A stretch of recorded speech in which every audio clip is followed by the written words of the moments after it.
اہتمام سے پوری پڑھنی چاہیے. لیکن بعض ابواب ایسے ہیں حیض صاحبہ میں کہ جو کام کے لیے انتہائی ضروری ہیں، کام کے لیے انتہائی ضروری ہیں.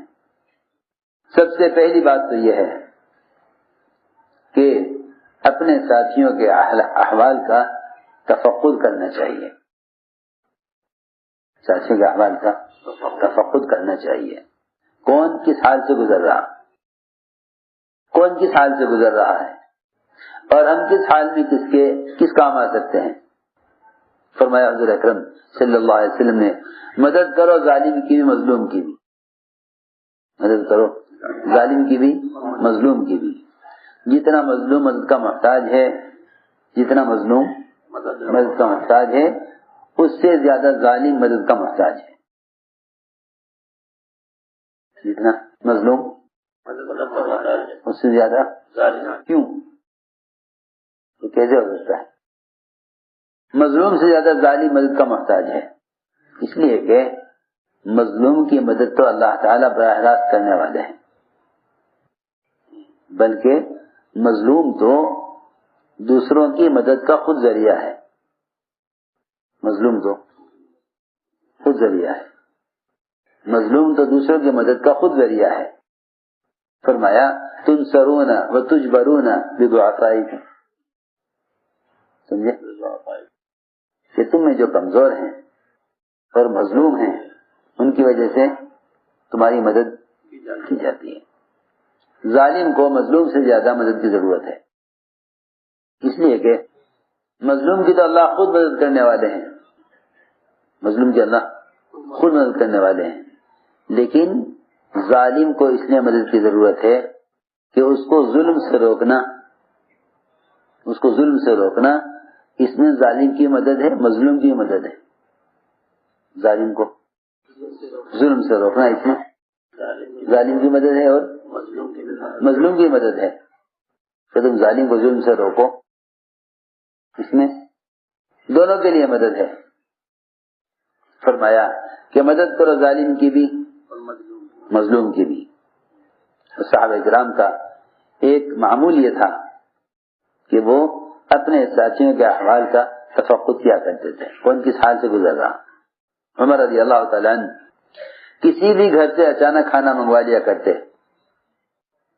اس کے گھر کا حال معلوم کرنے کے لیے کہ اس پر کیا گزر رہی ہے، اس پر کیا گزر رہی ہے. ساتھیوں پر صرف تقاضے ڈالنا جانتے ہیں، ان کے احوال کا تفقد نہیں کرتے. عمر رضی اللہ تعالیٰ عنہ کس طرح سے تفقد احوال کرتے تھے. عمر بن سعد جب 1 سال تک ہند سے انہوں نے کوئی خبر نہ دی تو عمر رضی اللہ تعالیٰ عنہ نے اس خیال سے کہ شاید اس کے گھر کا حال کیا ہوگا 100 دینار دے کر بھیجا حارث کو کہ ان کے گھر میں رہ کر ان کا حال معلوم کرو کہ ان کے گھر میں فاقہ ہے یا ان کے گھر میں کھانے کا انتظام ہے. اسی طرح عمر رضی اللہ تعالیٰ عنہ کسی گھر سے کھانا اچانک منگوا لیا کرتے دیکھنے کے لیے گھر کا کیا حال ہے. اگر کھانا آپ کے معیار سے بڑھا ہوا ہے تو تربیت کی ضرورت ہے، کھانا آپ کے معیار سے گھٹا ہوا ہے تو مدد کی ضرورت ہے. یہ تفقد احوال. تو یہ تو کام کرنے والے ساتھیوں کا تفقد ہوا، ورنہ ابو بکر عمر رضی اللہ عنہما ان دونوں کے درمیان اس بات کا مقابلہ ہوتا تھا کہ کسی بیوہ، یتیم، مسکین، پریشان حال کے کون زیادہ کام آئے. 3 عنوان قائم کیے ہیں. ایک احوال کا تفقد کرنا، ایک ہر ایک کے ساتھ معاملہ اس کے ظاہر کے اعتبار سے کرنا، ایک جو کام کر رہے ہو اس پر نظر رکھنا، اور چوتھی بات ضروری میں آپ سے عرض کر رہا بمبئی والوں سے کہ کام کی تعمیر کرو بجائے کام کے تعارف کے، بجائے کام کے تعارف کے کام کی تعمیر کرو. تعمیر ہوتی ہے جماعتوں کے تسلسل سے، اور تعارف سے تو کام بہت آگے جا چکا ہے. اب تو غیر مسلموں کو بھی کام کا اتنا ہی تعارف ہے جتنا اس کام کا تعارف مسلمانوں کو ہے. جتنا اس کام کا تعارف اس زمانے میں مسلمانوں کو ہے اتنا ہی تعارف اس کام کا غیر مسلموں کو ہے. تو بجائے جماعتیں گزرتی ہوئی کام کا تعارف کرانے کے، جماعتیں جم کر کام کریں، کام کی تعمیر کریں، کام کی تعمیر کریں بجائے تعارف کے. تعارف یہ ہے کہ جماعتیں گزر جائیں کام کرتی ہوئی، تعمیر یہ ہے کہ جماعتیں کام جماتی ہوئی بھی آگے بڑھیں. تو احوال کے تفقد میں فرماتے ہیں ابو صالح غفاری کہ عمر رضی اللہ تعالیٰ کا معمول تھا، روزانہ کا معمول تھا کہ وہ مدینے کی آبادی سے باہر رات کے درمیانے حصے میں ایک اندھی اپاہج بڑھیا کے پاس جاتے، اندھی اپاہج بڑھیا، اس کے گھر جاتے، اس کے جو ہے پانی کا انتظام کرتے اور اس کی تمام ضروریات پوری کرتے، اس کا پاخانہ صاف کرتے اور اسے کپڑے دھوتے. اس کام کرنے کے لیے روزانہ رات کو مدینے سے باہر اس کام کے ارادے سے جاتے. لیکن جب بھی جاتے اس کے گھر اس کی ضروریات پوری کرنے کے لیے، حضرت عمر سے پہلے کوئی شخص یہ ساری ضروریات اس کی پوری کر دیا کرتا تھا. جو بھی بڑھیا چاہتی اس کے سارے کام کوئی پہلے ہی کر جاتا. عمر رضی اللہ تعالیٰ نے بار بار آ کر اس بڑھیا کے ضروریات کو پورا کرنا چاہا، مگر کوئی شخص آتا تھا جو اس کی تمام ضروریات ان سے پہلے پوری کر دیا کرتا تھا. حضرت عمر رضی اللہ تعالیٰ کے ساتھ کئی مرتبہ ایسا ہو چکا تو حضرت عمر رضی اللہ تعالیٰ ایک رات چھپ کر بیٹھ گئے گھات میں، دیکھو کون آتا ہے. چنانچہ رات کو دیکھا کہ ابو بکر صدیق رضی اللہ تعالیٰ عنہ وہ اس بڑھیا کے پاس آیا کرتے تھے، حالانکہ اس زمانے میں خلیفہ تھے. حضرت عمر نے کہا ہائے میری جان کی قسم، آپ ہیں جو مجھ سے پہلے اس بڑھیا کی ضروریات کو پورا کراتے ہیں.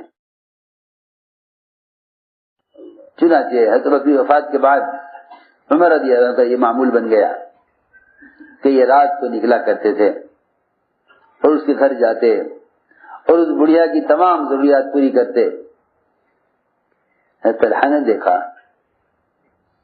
کہ عمر رات کی تاریکی میں اور رات کے سناٹے میں عمر ایک اجنبی گھر میں جاتے ہیں.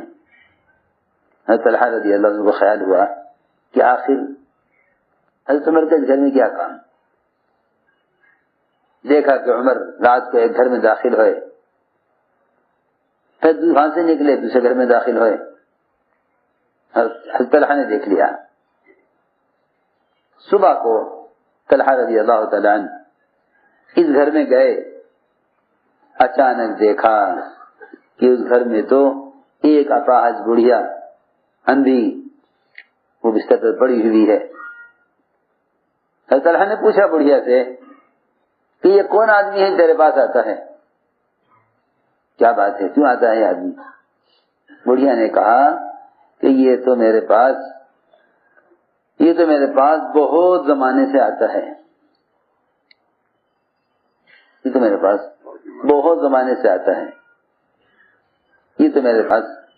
بہت زمانے سے کئی سال سے آتا ہے اور میری تمام ضروریات پوری کر دیتا ہے اور میری ہر حاجت پوری کرتا ہے اور میرا پخانہ صاف کرتا ہے، میرے کپڑے دھوتا ہے. طلحہ نے کہا یہ بات سن کر کہ اے طلحہ تجھے تیری ماں گم کرے، تو عمر کی لفظ تلاش کرنے نکلا تھا کہ عمر اس گھر میں کیوں آتے ہیں. دوسری بات یہ ہے، دیکھو بھائی، کام کرنے والوں کو چاہیے کہ اس طرح چلیں اور کام میں ایسے یکسو ہو کر چلیں کہ جس سے ساتھیوں کا اوپر سے اعتماد ختم نہ ہو. دیکھو بہت ضروری بات ہے. اپنا اعتماد کام کے اعتبار سے باقی رکھنا ساتھیوں کے ساتھ چلنے کے لیے ضروری ہے. سمجھے نا؟ ساتھیوں کے ساتھ چلنے کے لیے ضروری ہے اپنا اعتماد باقی رکھو. ورنہ اگر ایک دکان کے ملازم سے بھی اعتماد اٹھ جائے تو اس سے بھی مالک کام لیتے ہوئے گھبراتا ہے. بہت ضروری بات ہے. ایسے چلو کہ ساتھیوں کا تم پر اعتماد باقی رہے. اعتماد کو کبھی بھی متاثر نہیں کرنا چاہیے، اس لیے کہ معاملہ جس کے ساتھ بھی ہوگا وہ اس کے ظاہر کے اعتبار سے ہوگا، اندر کے اعتبار سے نہیں. اس کے اندر کے اعتبار سے نہیں، معاملہ ظاہر کے اعتبار سے ہوگا. ہر شخص کو چاہیے کہ وہ اپنے ظاہر کے اعتبار سے اعتماد کو بحال رکھے. عبداللہ بن عتبہ بن مسعود کہتے ہیں کہ میں نے سنا حضرت عمر رضی اللہ عنہ فرماتے ہوئے کہ حضور اکرم صلی اللہ علیہ وسلم کے زمانے میں تو وحی کا سلسلہ جاری تھا، تو لوگوں کا مواخذہ وحی کے ذریعے ہو جایا کرتا تھا. بہت سے موقع سیرت میں ایسے ہیں کہ کسی نے چھپ کر کوئی کام کیا، وحی سے پتہ چل گیا. بہت قصے ہیں. حاتم بن ابی بلتعہ کا وحی سے پتہ چلا. اس فاسق نے جس نے حضور اکرم صلی اللہ علیہ وسلم کے زکوٰۃ وصول کرنے والے کو غلط خبر دی تھی بنو مستلق کے بارے میں، اس کا بھی پتہ وحی سے چلا. اور بہت سارے موقع ہیں. تو آپ کے زمانے میں تو حضرت فرما رہے ہیں کہ آپ کے زمانے میں تو وحی کے ذریعے لوگوں کا مواخذہ ہو جایا کرتا تھا. اب وحی بند ہو گئی، اب وحی منقطع ہو گئی. حضرت نے فرمایا اب ہم تمہارا جو مواخذہ کریں گے اور تمہارے ساتھ جو معاملہ کریں گے وہ تمہارے ظاہری اعمال اور تمہاری ظاہری حالت کے اعتبار سے کریں گے. جو شخص ہمارے سامنے بہتری ظاہر کرے گا، ہمارے سامنے بہتری ظاہر کرے گا، ہم اس پر اعتماد کریں گے اور اس کو قریب کریں گے. اور ہمیں اس کا معاملہ اللہ کے ساتھ کیسا ہے وہ جانے، اس کا اللہ جانے. ہمیں اس کے باطنی احوال سے کوئی مطلب نہیں ہے، چاہے اس کا اللہ کا معاملہ کیسا بھی ہو، ہمیں اس سے کوئی مطلب نہیں ہے. ہم معاملہ کریں گے اس کے ساتھ اس کے ظاہر کے اعتبار سے. رہا اس کا اللہ کا معاملہ تو اللہ تعالیٰ چاہے اس کا حساب لیں، چاہے اس کو معاف کریں، وہ جانے اس کا اللہ جانے. لیکن ہم ایسے شخص کو پر اعتماد کریں گے اور اس کو قریب کریں گے، اور ہمیں اس کے اندر کے معاملات سے کوئی مطلب نہیں ہے. اللہ یحاسبہ، اللہ اس کا محاسبہ خود کریں گے. اور جو شخص ہمارے سامنے برائی کو ظاہر کرے گا، جو ہمارے سامنے برائی ظاہر کرے گا، جس کا ظاہر اچھا نہیں ہوگا، نہ ہم اس پر اعتماد کریں گے نہ ہم اس کی تصدیق کریں گے. اگرچہ وہ یہ کہے کہ بھائی اس کا معاملہ اللہ کے ساتھ بہت اچھا ہے، معاملہ اس کا اللہ کے ساتھ بہت اچھا ہے، چاہے اس کا معاملہ اللہ کے ساتھ کتنا بھی اچھا ہو، لیکن اگر ظاہر کے اعتبار سے وہ شخص صحیح نہیں چل رہا ہے تو ہم نہ اس پر اعتماد کریں گے نہ اس کو قریب کریں گے نہ اس کی تصدیق کریں گے. اگرچہ وہ یہ کہتا ہو کہ اس کا معاملہ اللہ کے ساتھ بہت اچھا ہے. عجیب بات ہے تمہیں نے فرمائی. ایک ہے کہ کام کرنے والوں کی کام پر نظر ہو. دیکھو ہمارے یہاں یہ آمد صوبوں کی صرف اصل مقصد کے لیے ہے تاکہ کام پر سب کی نظر رہے، یہ کام کیسے ہو رہا، سب کا اجتماع طور پر جمع ہو کر کام کے ایک ایک پہلو پر نظر رکھنا، یہ آپس کی اجتماعیت کے لیے، وحدت کلمہ کے لیے، وحدت فکر کے لیے ضروری ہے۔ حضرت عنوان قائم کیا النظر فی العمل، کہ دیکھو یہ دیکھیں ذمہ دار کہ جو کام کرنے کے لیے کہا گیا وہ کیسے ہوا، یہ نہیں کسی ہدایت دے کر فارغ ہو جائیں، بلکہ کارگزاری ایسی سنت ہے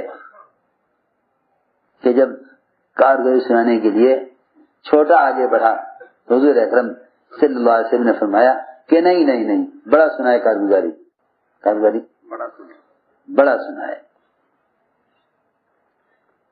فرماتے عمر رضی اللہ تعالیٰ عنہ ساتھی سے فرمایا تمہارا کیا خیال ہے اگر میں تم میں سب سے بہتر آدمی کو تمہارا ذمہ دار بنا دوں اور تمہاری جماعت تیار کر دوں اور اس ذمہ دار کو تمہارے ساتھ عدل اور انصاف کی بھی ہدایت کر دوں، کیا میں نے ذمہ داری اتنی پوری کر دی؟ صحابہ نے عرض کیا کہ آپ کی ذمہ داری پوری ہو گئی۔ فرمایا نہیں، میری ذمہ داری پوری نہیں ہوگی جب تک میں یہ نہ دیکھ لوں کہ جماعت نے کام ہدایات کے مطابق کیا یا نہیں کیا۔ پہلے میں جب تک میں یہ نہ دیکھ لوں جس طرح کہا گیا تھا کرنے کے لیے اس کا مطابق ہوا یا نہیں، اس وقت تک میری ذمہ داری پوری نہیں ہوگی۔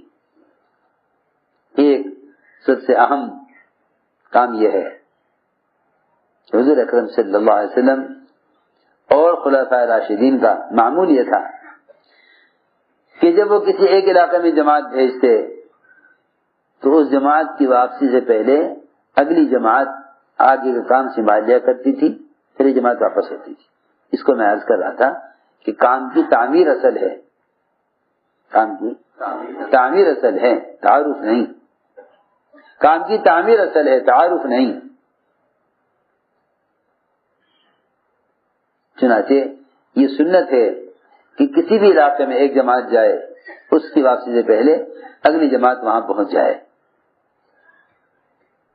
عبداللہ بن کعب بن مالک انصاری فرماتے ہیں کہ انصار کی ایک جماعت فارس میں کام کر رہی تھی اپنے امیر کے ساتھ، اور عمر رضی اللہ عنہ کا معمول یہ تھا کہ وہ جماعت کی واپسی سے پہلے اگلی جماعت بھیج دیا کرتے تھے مدینہ منورہ سے۔ لیکن حضرت عمر رضی اللہ تعالیٰ عنہ جماعت روانہ کر کے ایسے مشغول ہوئے کسی کام میں کہ اگلی جماعت بھیجنا یاد نہیں رہا۔ ہمارا تو حال یہ ہے، کوئی تقاضا بھی کرتا رہے گا جی جماعت بھیج دو، سال بھر ہو گیا ہمارا کوئی جماعت نہیں آئی، بھائی حضرت کہیں گے ہاں بھیج دیں گے۔ وہاں معمول یہ تھا کہ جب تک اگلی جماعت نہ آ جائے پہلی جماعت واپس نہیں ہوتی تھی۔ چنانچہ اس جماعت کا وقت پورا ہو گیا، اب یہ انتظار میں کہ اگلی جماعت آئے تو ہم واپس ہوں، انہیں کام تصور کریں بھائی اتنا کام نے کر لیا آگے تم کرو، لیکن جماعت آئی نہیں۔ وہ انتظار کرتے رہے یہاں تک کہ وہ انتظار کرتے کرتے جماعت مدینے واپس آ گئی۔ حضرت عمر نے دیکھا کہ جماعت واپس آ گئی، اگلی جماعت گئی نہیں۔ حضرت عمر کو سخت غصہ آیا ان پر اور ڈانٹا حضرت عمر نے انہیں، حالانکہ وہ سب کے سب صحابہ تھے۔ حضرت عمر نے ڈانٹا ان کو اور یہ ڈانٹ کے فرمایا کہ تم کیسے آ گئے اگلی جماعت کے جانے سے پہلے واپس؟ ان لوگوں نے کہا اے عمر آپ تو جماعت بھیج کر بھول گئے، ہمیں بھیج کر آپ اگلی جماعت بھیجنا بھول گئے، اور آپ تو ہم سے غافل ہو گئے۔ اور اے عمر آپ نے حضور اکرم صلی اللہ علیہ وسلم کا وہ طریقہ چھوڑ دیا جس کا آپ نے ہمیں حکم دیا تھا۔ یہ جماعت نے حضرت عمر سے کہا کہ آپ نے وہ طریقہ چھوڑ دیا آپ نے جس کا ہمیں حضور اکرم صلی اللہ علیہ وسلم نے حکم دیا تھا کہ ایک جماعت کی واپسی سے پہلے اگلی جماعت علاقے میں پہنچ جایا کرے، کیونکہ حضور اکرم صلی اللہ علیہ وسلم کا معمول یہ تھا کہ آپ جماعت کی واپسی سے پہلے جماعت روانہ فرما دیا کرتے تھے. تو جو علاقے کمزور ہیں خاص طور پر وہاں کا معمول یہ رہنا چاہیے جماعت کی واپسی سے پہلے اگلی جماعت بھیج دی جائے تاکہ کام کی تعمیر ہو.